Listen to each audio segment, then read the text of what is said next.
That morning was unusually quiet in the house. I had returned home earlier than expected from a business trip that was supposed to last 3 more days. The flight cancellation felt like fate pushing me toward something I needed to see. I walked into the living room, placed my suitcase in the corner, and sat there in silence, listening to the faint noises coming from the kitchen. My heart told me something was off, but I waited. I could hear soft laughter, voices muffled, and the clinking of glasses. My wife had told me she would be alone, busy with household chores, but the sound of a man's voice reached my ears. I stayed quiet, letting my anger simmer while my mind prepared for what I knew I was about to face. Finally, the door to the kitchen creaked open, and she stepped in, carrying 2 cups of coffee. She froze instantly when her eyes landed on me sitting at the table. The color drained from her face, her hand trembling as one of the cups nearly slipped. She whispered, almost in disbelief, "You're still here." I didn't answer right away. My silence was louder than any words. She set the cups down quickly, trying to compose herself, but the panic in her eyes betrayed her.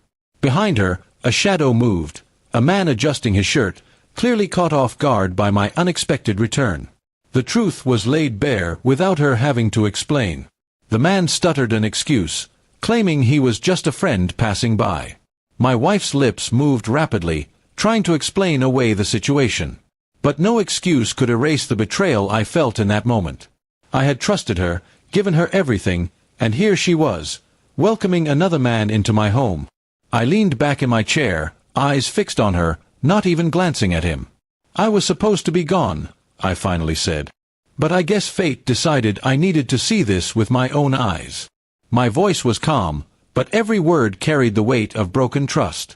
She tried reaching out, insisting it wasn't what it looked like, but her trembling hands betrayed her lies. The man, uncomfortable, muttered something about leaving, and without hesitation, he slipped out the back door, abandoning her in the mess they both created. The silence afterward was suffocating.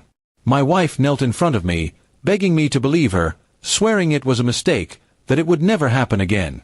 Tears streamed down her face, but I could no longer feel the love that once bound us. The woman I had married was gone, replaced by someone who had chosen betrayal. I stood, walked past her, and went into the bedroom.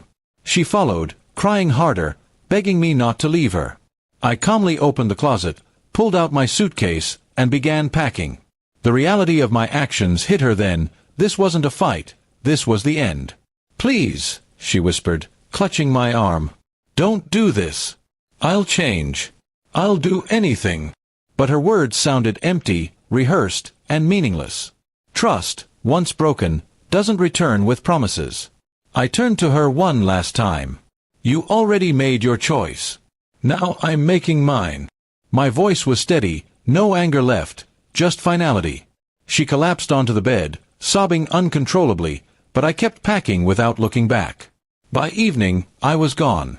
The house that once felt like a home now felt like a cage I had escaped. My phone buzzed endlessly with her calls and messages, but I ignored them all. I drove aimlessly, my mind heavy but strangely free. Days turned into weeks. Divorce papers were served, and she signed them without contest, perhaps realizing her pleas no longer mattered. Friends and family asked for details, but I gave none.